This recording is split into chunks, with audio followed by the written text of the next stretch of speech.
Bring us in, babe. Welcome to Coco Caliente. So today we're going to talk a little bit about Big Brother with Peter. Yeah, Peter Brown is from Big Brother Canada, and him and I, we've been friends for a while, just because we both were in the Big Brother world, and it's about time we get him on the podcast because he knows a lot of things about Big Brother. Yeah, he's like, especially when it comes to like Big Brother Canada, actually even just Big Brother US, he's like one of those super fans that knows. You can ask him people from certain seasons, and he'll know. He's like an encyclopedia. Yeah, it's actually pretty interesting. And he also, we're also in like this limbo, not knowing what's going to happen now with Big Brother. Like, is it going to air this summer or not? And so it's good to have his take on things. So we really hope you guys enjoy. Mm-hmm. Hey, Peter, what's up? How's it going, guys? Good. How's it going with you? Oh, I am just lovely here, enjoying this nice overcast day in Vancouver, live from my quarantined apartment. Are you? It's 8 o'clock there, isn't it? It is 8 a.m., and I tell you, I am not normally a morning person. I know. I'm so impressed. I was telling Vic, I was like, I can't believe he got up at 8 a.m. for us. I set my alarm for 7:45, and I was so nervous that I would skip my alarm or just think like, oh, I'll just snooze it away. But I kept intermittently waking up dreaming that I had already done this podcast. So for me, this is actually the third time that I've done this podcast today because I kept having dreams that I did it. So I'm ready to roll, guys. Yeah. So for you, are you a night owl? So do you stay up like really, really late? Normally, yes. But I always say that I think most, if not all, owls are nocturnal. So I'm not a night owl. I'm just a regular owl. Okay. Fair enough. Yeah, I prefer the nighttime. It has its quiet dignity. I think it's the best time to work, really, because if I'm editing or if I'm writing or if I'm working on some random project, I like looking out at the night sky and just dawdling away on whatever foolishness that I'm doing. But now I seem to feel like with this quarantine and keeping myself inside and kind of otherwise occupied, I've kind of got on a somewhat regular, almost human-like schedule. So perhaps this waking up at 8 a.m. will do me some good. Yeah, no, for sure. I was up till 3 a.m. last night, so I just feel like crap. And it was just because Victor works like kind of nights, and so then I kind of try to get on his schedule a little bit, and now I feel so groggy, and waking up at 8 a.m. is the best thing for me. Welcome to the evening shift, baby. I already been there, done that. It's hard on the body. Yeah, it is. for me. I mean, because for me, I try to wake up like at 11, 11:30. 11 is good. 11 is good. But then by 11 o'clock at night, I'm starting to get really tired, and I work till 3 in the morning. And so sometimes it's a struggle, and sometimes all right, should I get a coffee this late? Or depending on how late it is, should I get a coffee? Should I not? I got to go home after this. And so, yeah, it's difficult. So how is quarantine going for you? Actually, I kind of love it, which probably sounds strange. No, but I love it too. And I think maybe that's a unifying thing for just Big Brother people, I guess, because we're used to kind of isolation anyway through the game. So I think our minds just kind of snap back into that pretty quickly. Like, for example, before you go into the house, everyone has to go through sequester. So they basically lock you in a hotel room with nothing for a week-ish. Right. And in Canada, you can have people come down and they can play board games with you or just chat if you're lonely or what have you.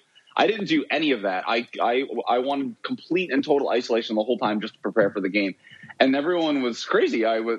They thought I was nuts because I didn't want anyone to come play with me, and all of the other house guests were, pretty routinely requiring contact. And so this is pretty much the same for me, except for I have everything I could possibly want at my fingertips. I've got the internet, I've got video games, I've got television, I can work out through, YouTube videos. So quarantine is not bothering me whatsoever. I know that all of my friends and family are safe and they're locked down too. So I'm just going to kind of ride out the storm as best I can. So before we get a little bit further into this episode, as we're talking to people, maybe, okay, who the heck is Peter and who are they talking to? All right, so You are Peter Brown, right? What's your middle name, Peter? My middle name is Douglas. Douglas. Hey. Yep. That's a very, it seems like a very traditional old school name. Douglas, right? Yeah. So Peter Douglas Brown, Big Brother Canada 1, right? First ever season of Big Brother in Canada. Has to be something special, right? The first one ever. And so he's our guest today, and we really appreciate you coming on the show. And so my question for you, starting off, is what were you doing before Big Brother, and how did that even come about, having a Big Brother in Canada? Like, how long were they into Big Brother US before they did that? So Big Brother 14 USA had just finished airing when the call went out finally, after so many long years of waiting and being a huge fan of the American show. They sent out the call, "Hey, Canada, now it's your turn. You can apply." So, of course, I did it immediately. At the time, I was working for a YouTube network called Broadband TV, kind of organizing their networks and shooting videos for them and things of that nature. And it was fun. I really enjoyed it. But Big Brother had been a dream of mine since its infancy in 2000, when it first aired on CBS in the United States. So it was a really big deal for it to come here. And in a strange way, I almost felt that it was, it's going to sound like a silly word, but I really don't think that it is. It almost felt like destiny, because I was really struggling in my life at that time. It was a horrible year for me, just kind of like mentally and emotionally. And there, boom, here comes this, what at the time was a fantasy. Right. Canadians couldn't apply for the American show. Yeah. And so in many ways, I feel like Big Brother kind of saved my life a bit. And, I went and applied just like everybody else. And every time that they would call and tell me, made it to the next step, I was like, I know. Like, I'm going to be there. Like, I'm going to make it a big part of my life. And I was very, very fortunate to be selected on the first season of Big Brother Canada. And then I was even more fortunate that seasons 2 through 4, I was selected to be the co-host of the after show called Big Brother Canada Sideshow. So it was a kind of recap show afterwards. And I was the mean judge that kind of yelled at all the house guests at how badly they did once they got it. So deodorant, my favorite deodorant is all natural from Native. And it's super safe. It's formulated without aluminum, parabens, or talc. It's also vegan and never tested on animals. Oh, that's amazing. And it also has some amazing scents, too. They have their classic and rotating seasonals. You're guaranteed to find one you love. Their classic scents include coconut and vanilla, which are the most popular. They have lavender and rose, cucumber and mint, and eucalyptus and mint. Which one do you use? We actually ran out of cucumber and mint. That's the one. Yeah. And then we use the coconut and vanilla. Yeah. There's Fitting, Coco. I know. There's something for everyone. So they come in a wide variety of options for men, women, and even teens. And they offer unscented options in a baking soda-free formula for those with sensitivities. It's no risk to try, free shipping on every order, and Native offers 30-day free returns and exchanges in the USA. And if you want to read it for yourself, there's over 9,000 five-star reviews from happy customers who made the switch to Native. That's awesome. That is awesome. So right now, you can get 20% off your first purchase. Visit nativedeodorant.com and use promo code COCO during checkout. Again, that's 20% off your first purchase. That's NATIVE deodorant.com, and use the promo code COCO, COCO. So Big Brother America in Canada is a big deal. Because yes, I didn't understand. I didn't know that, and so when I went to Canada after Big Brother, it was kind of surreal, right? So what is this fascination with it? Do you know why? Why are people so crazy for it?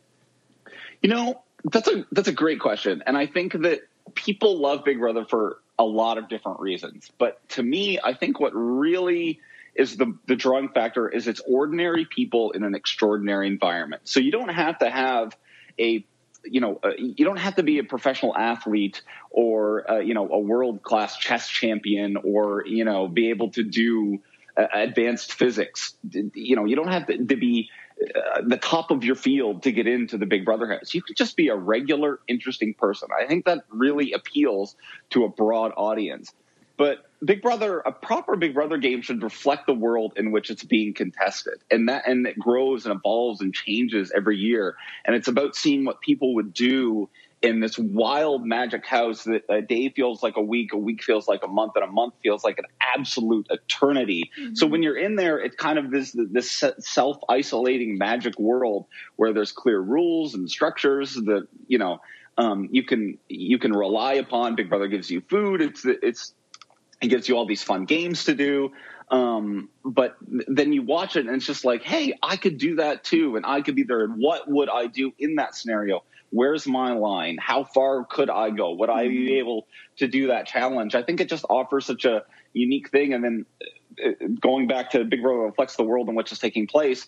What's crazy happening right now with the world with this coronavirus, I don't know if you know, but Big Brother Canada 8, our currently airing season, just got prematurely shut down yesterday. Right. Yeah. So they were crazy. They were only in the house for 25 days, and now they have to come back into the real world to then again sequester, which is absolutely maddening. I know in Australia they had to get tested. So they paused the game, they tested everybody, and then they came back. I believe that Italy and Germany did like a live house look-in where like they kind of did like a house-to-house call, which I think is kind of neat. So the Big Brother game kind of creates this international community of people who are joined simply by the fact that they did this bonkers crazy game. But that's a unique, I mean, that's literally the reason why the three of us are having this conversation. Mm-hmm. We would never have met otherwise. And you saying it reflects the world that we live in. So do you think now, especially maybe in like the BBUS, with the social media being a form of income for people, do you think it compromises the game a bit when people want to come into the game and are just maybe looking for the followers, trying to play it safe, just get far so they can get followers and not really play the game itself? So that's the kind of the thing about Big Brother, though. There is no right or wrong way to play. So I think that there's a universally agreed upon good things that people do in the game, which are aspirational in terms of like manipulation, building alliances, even the backstabbing, or, you know, competition wins. These are all kind of the pluses.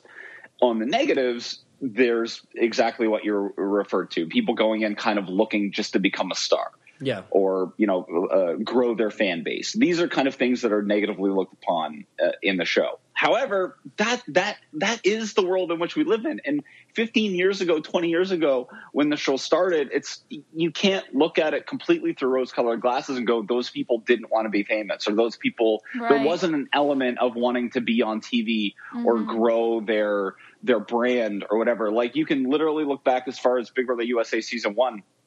I believe her name was Jamie. She grew her business into this. I think, and check my math on this, but I think she might be a billionaire with a B now, because she has like some kind of beauty manufacturing thing or something like that. Oh, nice. I don't know, but she's got like oodles of money. That is a good point, though, that people back in the day, they kind of say, well, there wasn't no such thing as Instagram, but there was still the element of being on TV and feeling that sort of, okay, everyone's watching me on TV. Exactly. Yeah. So I think it's just like, you know, that's social media, of course, very dominant in our culture now. But I don't think that you should look at that necessarily as a negative. If someone is interesting and fun and cool enough that they want to use Big Brother as a launching pad while still simultaneously playing the game and trying, that's all I really ask for. Like, I don't mind people going in and wanting to sell their T-shirts or become an influencer or something like that, as long as they're still there to quote unquote play the game. That's all that's important. And two, it's like something that I feel like Big Brother has kind of gotten away with in recent years is putting in those kind of polarizing people. So you put someone in that's their only objective. I want to be famous. And then you put someone else in there who completely is antithetical to that. Those two people would clash. Big Brother has kind of stopped putting in these like the people who would normally be at odds with one another, which I think they should maybe get back to doing. Yeah. But I don't see it as necessarily a negative, but I can certainly understand why people do. Mm-hmm. So here we go. Jamie Lima. Okay, you're right. In 2016, she sold her It Cosmetics line to L'Oreal. It Cosmetics for $1.2 billion. She sold that to them, and then her portion of that was, I guess, she pocketed from that, and her net worth now is $450 million. Wow. Isn't that crazy? Not too shabby. Yeah. Wow, that's right? so crazy. So there you go. Yeah. From regular old Big Brother Canada, or Big Brother USA, rather, Houseguest, right along with Chicken George, she has grown into worth, just shy of $500 million. So that's pretty wild. That is. I had no idea about that. I know you always have all the facts, Peter. You always, if I need to know anything, I just go to Peter.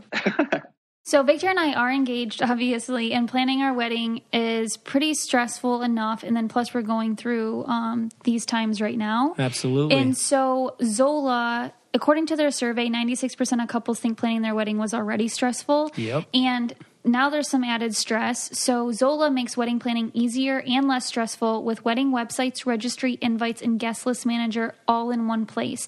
So there's free wedding website designs. That's where we made our website, and it was super fun. There was hundreds of gorgeous designs. You can customize your URL. And honestly, I did it in a couple minutes. Yeah, and they are the highest rated registry of all time. You can register for gifts, experiences, and honeymoon funds. You can add gifts from other stores or sync existing registries. All the benefits you want and your guests want. You get free shipping and returns, free and easy exchanges, 20% off post-wedding discount, price matching, group gifting. Plus, they have beautiful, affordable invites and paper. They'll help you collect addresses and track online RSVPs with their free guest list manager, which is super helpful when you're trying to get RSVPs. And Zola has helped 1 million couples get married, and they'll help you too. Go to zola.com/Coco today and use promo code SAVE50 to get 50% off your Save the Dates. You can also get a free personalized paper sample before you purchase. That's 50% off Save the Dates at zola.com/Coco, COCO. Promo code SAVE50. So as far as this season of Big Brother Canada, it's something that Victor and I didn't get a chance to watch. Can you kind of fill us in? We do know that the production stopped yesterday, but as far as I heard there was someone that self-evicted and then 2 people got kicked out of the house. Can you kind of fill us and the listeners in on that? Right. So I loved Big Brother Canada season 8 because it was a train wreck from start to finish. Every year, sounds like the Bachelor season. Maybe. So, I think Big Brother fans are a notoriously fickle fan base, and they always claim to want something different. They're sick and tired of the same thing over and over and over. Well, Big Brother Canada 8 gave them something completely different, and yet still the feedback seemed to be negative online, but I feel like it's always negative, and I try to just weed through that now and just take the show for what it is. And it was. You mean on Twitter, right? Because Twitter is just a monstrosity. Twitter's never happy. Twitter. I'm glad you pointed that out. Yes, because that is exactly what I mean. Twitter, and as an extension to that, Reddit. They are generally the subreddits pretty negative. Yeah. But it was so first weekend they had no HOH, no veto. So Big Brother Canada, for those that don't know, has the exact same rule structure as Big Brother USA. Normally there's an HOH and veto, and it goes on like that. But Big Brother Canada has a lot of international Big Brother influence in which the fans are much more engaged. And there's a lot of kind of. That's cool. Yeah. The audience gets to actually interact and do something about it. Right, which is kind of, I think, critical to what the Big Brother game is supposed to be, or at least it's originally intended. Mm-hmm. So in the first week, they had the fans vote based on the bio videos, and the bottom 4, the people who received the least amount of votes, were in trouble, basically. So they had, but Big Brother, in his benevolent wisdom, gave them several opportunities to save themselves. So the bottom 4 had a physical competition, a mental competition, and then the 2 people that won those were safe. And then the remaining 2 had to go out to the house and, try to use their social skills, all the three critical elements of Big Brother, of course, in order to stay. And this guy, Nico, he didn't adapt to the house very well at all. And the minute that he found out he was in the bottom four, this is a guy coming in saying, most people don't like me right out of the gate. And so as soon as he gets in the house, his negative self-identification is positively reaffirmed. So he had a really hard time. He lost both the competitions, and he just didn't want to go through the formal voting process. He was having a terrible time in the house. You could tell it was really mentally beating him. And so he took a walk.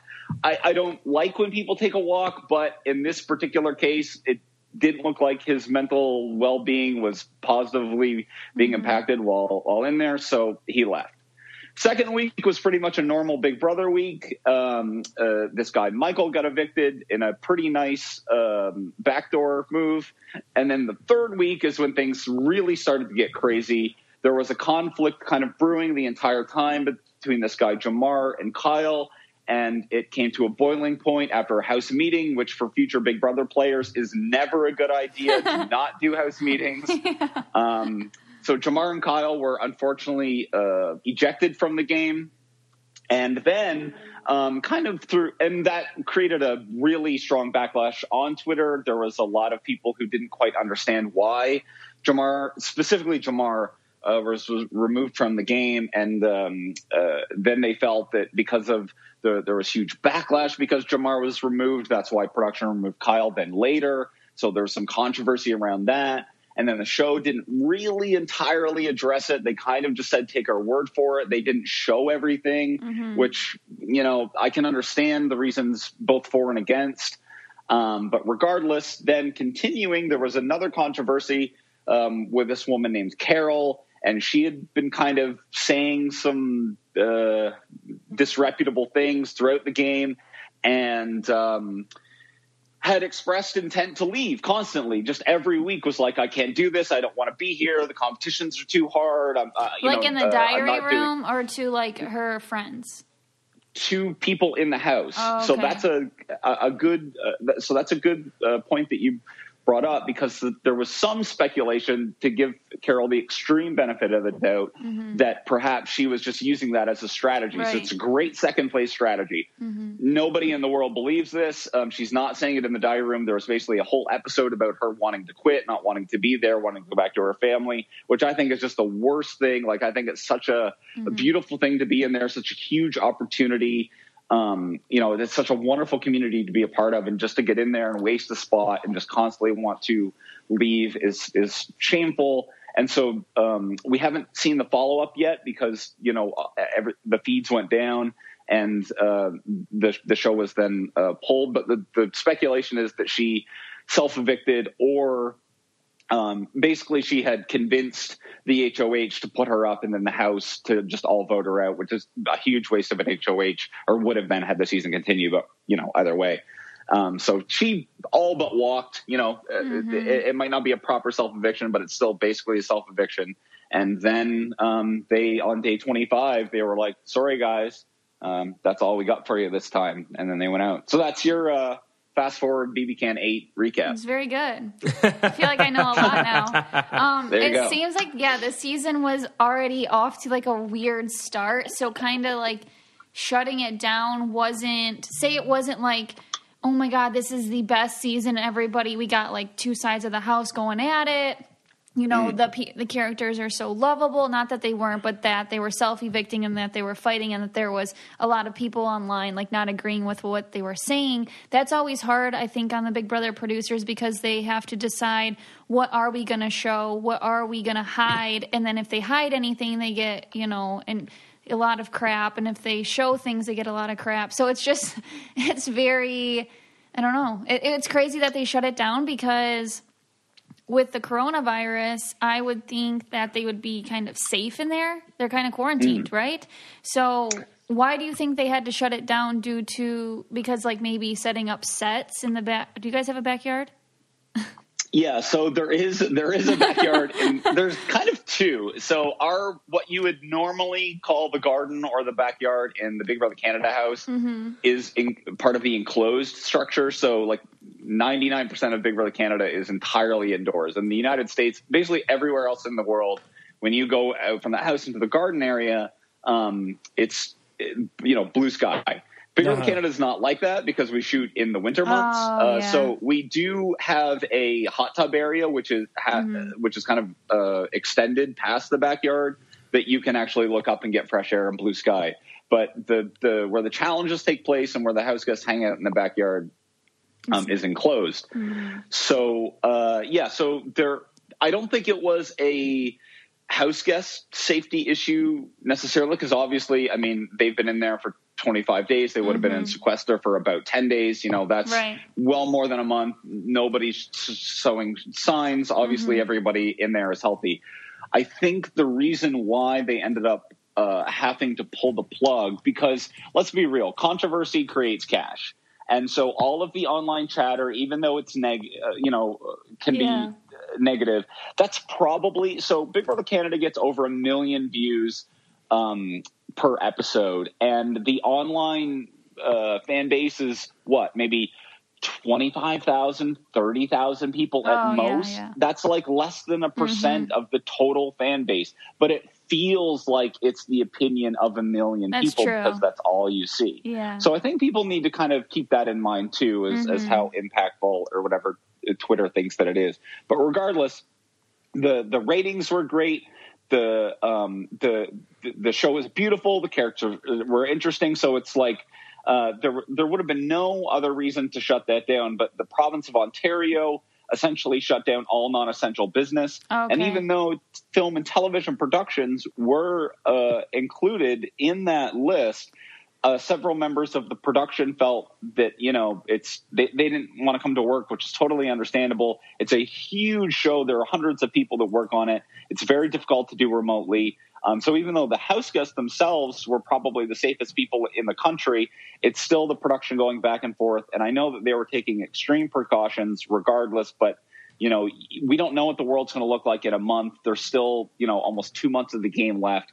So that's, I think, why they made the decision. They had to make sure, if they would have grounded all the flights, say, for example, then how would they get them home? It's, we can never know what the future is going to look like down the road. Hopefully things get much better very quickly, but I think they just looked at the forecast and it was too uncertain, and so they decided to pull it. But I don't think it had anything to do with the season itself. I think the production of the show, and rightfully so, should have been very proud of the episodes that were put out. They're very entertaining to watch. I know that the viewership was strong, the ratings were great, and they're probably going to get better because nobody has anything to do but to sit home and watch the only first-run program on Canadian television.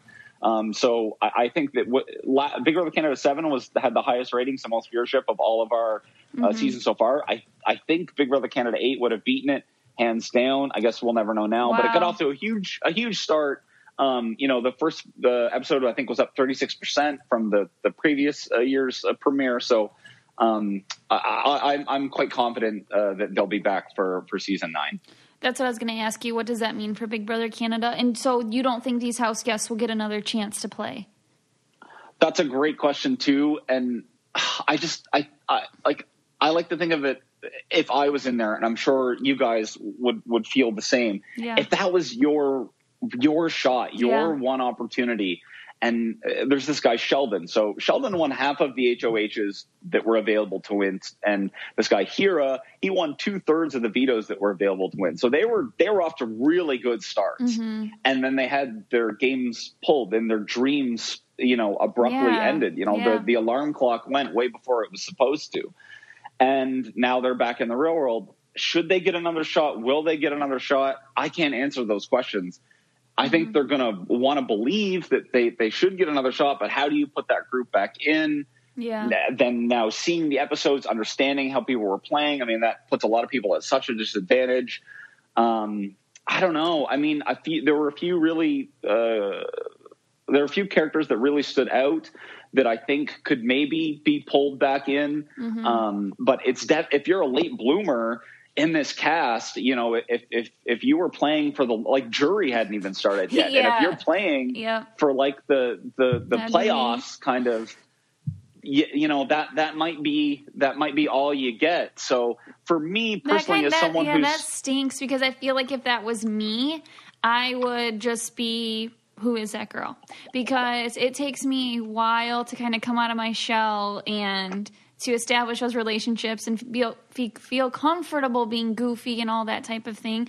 So I would be devastated. I don't think I talked for like 11 days. So day 25, I'm just starting to get my feet wet, and show my feisty side. So I feel very terrible for the house guests who are kind of like me and didn't get to, they may never get a chance again, or all of them I feel bad for, because it's a hard process, and it's probably a dream to several of them, and now that's it. And I don't know, I really think they should get another chance, especially hearing you talk about the season. Like I said, I only see I get on Twitter like once a week, and it's just terrible. So, so that's what I see of the season. But like now I want to watch it after hearing you talk about it, and I'm sad that there is no ending to it. So it's a bummer for sure. So I want to switch gears a little bit, and I have some questions about Canada itself. Right? We don't have we haven't had a lot of Canadians on our podcast, so interesting about Canada. Do you guys, is it states that you guys have? I know you have like provinces, but are they like similar to states? Canada's one country, and then each section is broken up into different provinces. Like, how does that work? Yeah, you basically hit the nail on the head. Yeah, so we have provinces and territories. They're essentially the exact same thing. And yeah, they're basically broken up. We have far less. So the United States and all of its beautiful diversity is broken up quite significantly. Canada is not. You go coast to coast, and it's you go through like you go through half the country, and you're only going through like 4 provinces. So yeah, ours are all long and tall and not so broken up like yours are. But yeah, so I live in British Columbia, which is just above Washington State. And I'm originally from New Brunswick, which is just above Maine. So I kind of have both of the coasts covered. And so in Quebec, is it Quebec, I think, where a lot of people speak French? Is that? Basically everyone speaks French in Quebec. So, well, not everyone, but I mean, the French is the official language of Quebec. Oh. So wait, I'm sorry. So each province has its own official language? Canada is officially a bilingual country, but the only official bilingual province is actually New Brunswick. Oh. Quebec is almost entirely French, of course. Northern New Brunswick is almost entirely French. There are definitely pockets of Ontario that are French, but yeah, that kind of hub between, say, like Northern New Brunswick to Eastern Ontario, with Quebec kind of sandwiched in the middle, that's the French part of Canada. Everywhere else is English, except for British Columbia, which is part Mandarin. And so my history is not the best in Canada. So did they buy part of those provinces from the French and then part of it from other places? Or was it just all French territories that they bought? Ooh, you know what? I don't know. Okay. I'm not sure what the ancestral history of Quebec, where its French comes, because Quebec French, like Francophone French and say like Parisian French are not. It's the same language, but it's like how Irish speaking English and English speaking English are different. You know what I mean? Like they're a French person from Quebec going to France, they would know, that's that Canadian French. Yeah. It's a little different. It's not so proper like us. And there's franglais. It's like a lot of people in New Brunswick will speak like half French, half English as one unified language. It doesn't make any sense at all. But how it became French, where our French comes from, I have no idea. Interesting. And then I saw that people that didn't know, Canada has the longest coastline. Did you know that? No. Wow. Yeah. 151,600 miles long. I think that's crazy. It's pretty wild. Go for a run on that. Do have some beautiful coasts up here in Canada. It's like, it's so silly because like I travel to the United States quite a bit.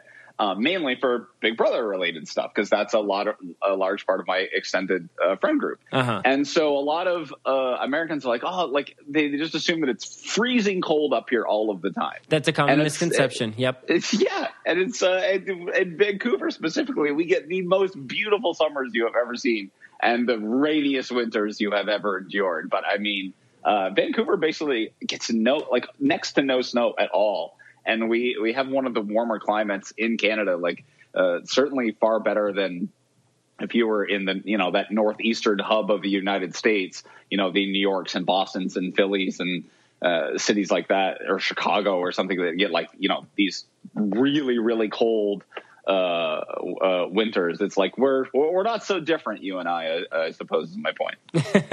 And now that we've been in quarantine for a little bit, what is the first thing that you want to do when you have freedom, right? Mm-hmm. When you have freedom again and you're not locked up in the nicest prison that you've ever been, what do you want to do?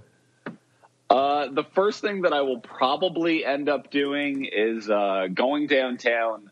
So my best friend is Alec Beal, who I met on Big Brother Canada Season 1. He lives basically on the beach downtown near Kitsilano, and I'll probably head there, get something to eat, and go to the beach with him, because it's almost getting the beach weather here in Vancouver. So I think that sounds like a good plan. That does sound like a good plan. Spring is around the corner. I have no idea what...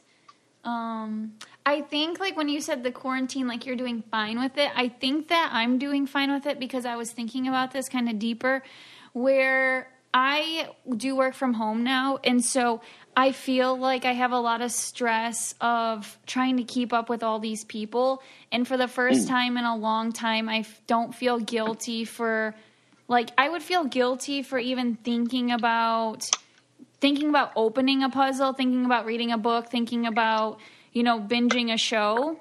Like, it would just kind of consume me, like, oh my God, there's so much I should be doing right now.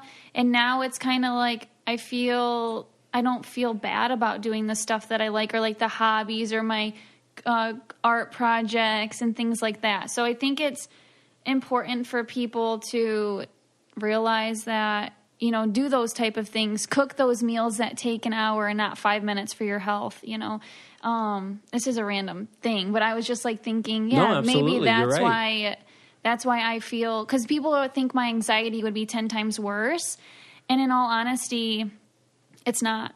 I think my anxiety comes from a lot of trying to be the best I can be. And when I feel like, okay, I can't be running 10,000 errands in a day. I can't be going and trying to, get all these outfit shots that I'm supposed to be getting or filming. It's just like it's like exactly like being in the Big Brother house and being the best version of yourself and not overdoing it with anything from outside. Like, well, next we'll just take your phone away and. I've been contemplating doing like a complete detox of social media. Not because it can just be overwhelming, and I think for my brain, it's just I would love to take a break from it, because in the Big Brother house, you get to take a break from it, and it's so nice. But here, it's still like, oh, well, they're still doing this, but really, it's a lot less. So it doesn't seem as toxic right now. So I don't know if I'm going to take a break from it or not, but it's not a bad idea to. It's the perfect time to kind of reset, recharge, and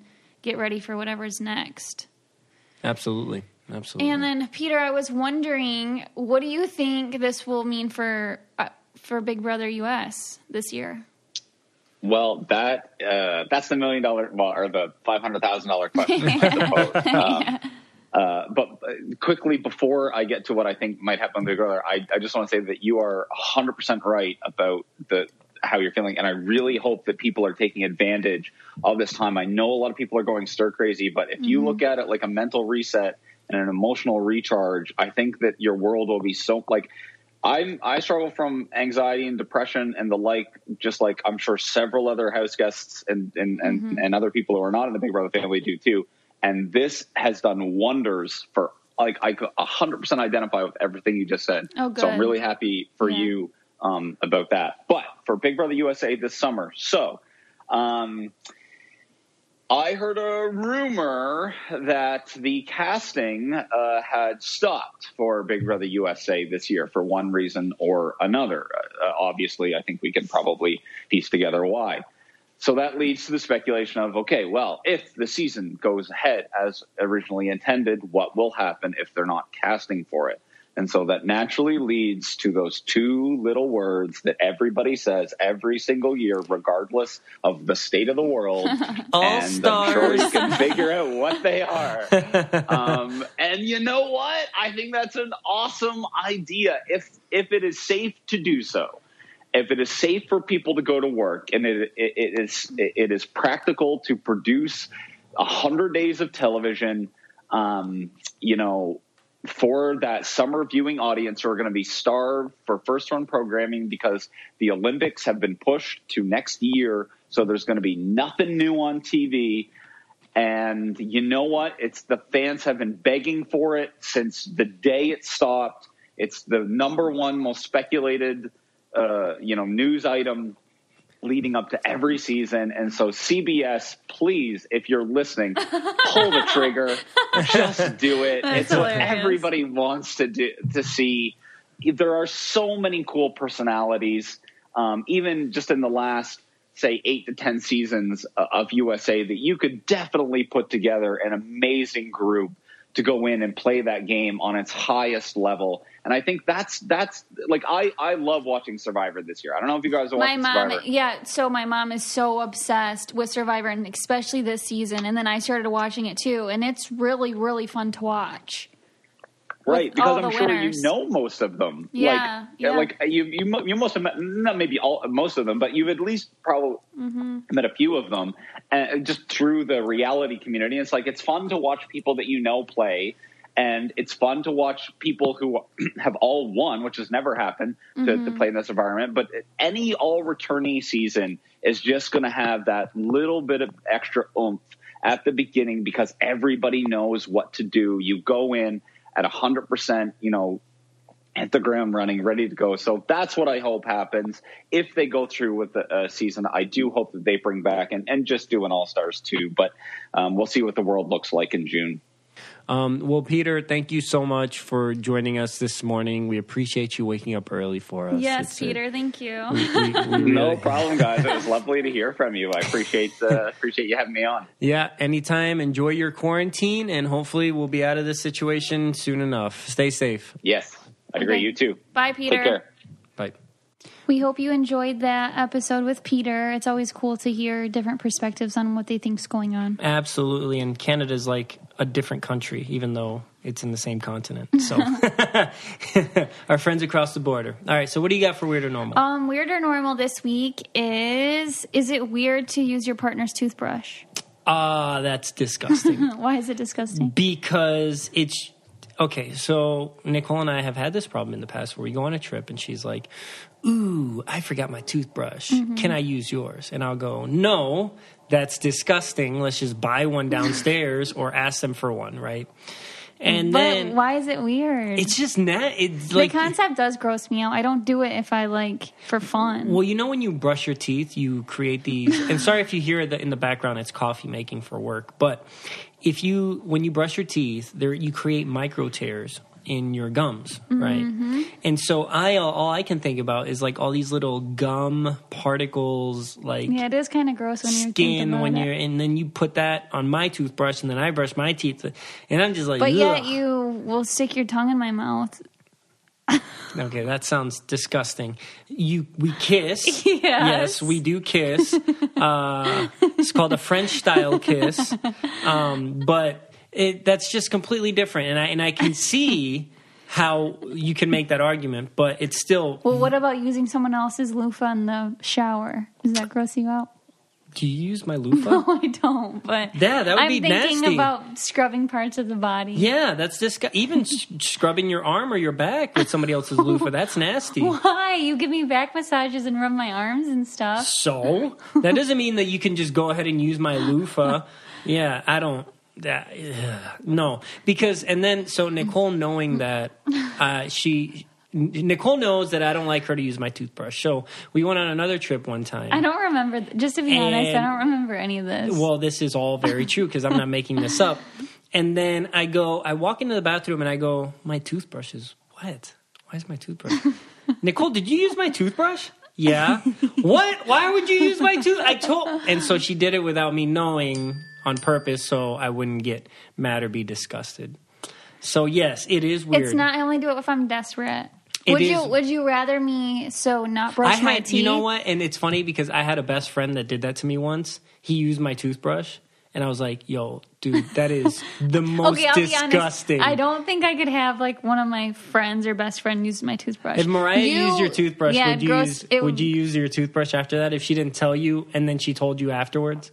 I don't know if that's happened before. Like she uses your toothbrush. She's like, yo, I use your toothbrush. Yeah, like I'd rather use you use my toothbrush because we kiss and I know like I don't know. I think friend is worse than a significant other. Yeah, I don't know. All around, it's just everybody just keep your toothbrush to yourself. Yeah, because sometimes you do wake up with like crap on your teeth. Oh, ugh. You know, that's nasty. Just thinking about morning breath and then using the toothbrush during morning breath and then... You bought me a tongue scraper and I don't know which one's mine. I think there's a blue and a red, the red pink one's one. Mine. Yeah, and so I think the pink is mine because I think it looks like pinkish. It's like a salmon color. So I think I've used your tongue scraper before. That's even more disgusting. You know what? That's so bad. I'm just going to get another set of things from my side of the sink just so it's not even in the same little bucket. Just chill out, Vic. No, it's nasty. I mean, it has to be... Right now, it's all about keeping your germs to yourself. Yeah, I will not use your stuff right now. Mm-hmm. But when we go on a trip, sometimes I forget. And you know what? We can just buy. I'm just being on the opposite side because this is what makes it fun. Yeah, well, okay? That's I don't not go true. and use your toothbrush all the time. I know, but you don't think it's weird. Yeah, I do. Okay. I think it's gross too. Okay, so my solution to this is now anytime we travel, I have a spare toothbrush in my bag in case. Nicole, I do. I bring my toothbrush and then I have I have my electrical toothbrush and then I bring a normal bristle, like just a regular plastic toothbrush with me in case you forget. It's like, all right, well, you can use this. I don't know how long it's been in that bag. But you can use it. Would you rather me not brush my teeth at all? No, heck no. So you'd rather me use your toothbrush than brush? No, I'd rather you get one of those little. You can't leave the house. We're in quarantine. I don't have a toothbrush. Get a little hand towel. There's one toothbrush in our house. We cannot leave the house. If anybody has been through the struggle, they have gotten a hand towel, put it around their finger with some toothpaste, and brush their teeth. Oh, I never did that. Yeah. I've used my finger before. Well, there's no like texture on it to actually scrape. So you get a little hand towel, like a little face towel. So that's what you would make me. That's what you'd make me do every day. Heck yeah. Yep. Yep. I absolutely. So the Spanish word of the day. All right, are you ready? Yes. The Spanish word of the day is dientes. Dientes. Mm-hmm. It reminds me of a day of the week or 10 cents or is it a toothbrush? Is that are those the only things it reminds you of? Oh, teeth. Dentist. Teeth. Dentist. Dentist. Dientes. And that's teeth or dentist? Dientes is teeth. Dentista is a dentist. Interesting. Yeah. Putting them very directly related to what we're talking about to make it, easier for you. Yeah. Yeah. Now, if not, I'll do como like pasta de dientes. You should know that one. Pasta. No, pasta de dientes. I'm going to the dentist. Pasta de dientes. Pasta made correct, like al dente. Toothpaste. Okay. Alrighty. Okay, so now we're going to read and close this out with the reviews because we love you guys so much and we really appreciate you. And this is just a little way for us to throw it back out there for you guys by reading the reviews that you leave us. This one is called They Go Together Like PB&J from Allie Loves Audiobooks. 5 stars. I love this podcast more and more each week. I love the variety of guests, but I love Nicole and Victor's fun and random conversations even more. The Weird or Normal segment is so relatable and always makes me laugh. P.S. If you put peanut butter on both slices of bread, the jelly slides out. Yeah, Vic. No, Thank you both for the weekly entertainment. I have to disagree with that. I agree. I totally agree with that. That makes perfect sense. Yeah, but no. Yes, it does. Okay. I mean, if you leave the slice of bread without touching anything else and it's just like one slice hanging in the air. No, I know exactly. I've done that before. Yeah, okay. All right, so this one's called Just the Two of You, 5 stars. Love the podcast with just the two of you. It lets us know you more. Can't wait for more of this great show. Smiley face with hearts. Yay! That's cute. I do love podcasting with just Vic. I know. Because I love to annoy him. Mm-hmm. Normal day in the life. Well, thank you guys so much. Please rate, review, and subscribe. The easiest way is the little purple app on your iPhone or Apple Podcasts. You can listen to us anywhere you listen to podcasts, Google Play, Stitcher, Spotify, iHeartRadio. You can always go to www.cococalientepodcast.com. You can listen there and you can check out our merchandise. Please follow us at Coco Caliente Podcast on Instagram and at Coco Caliente Pod on Twitter. Thank you. Thank you.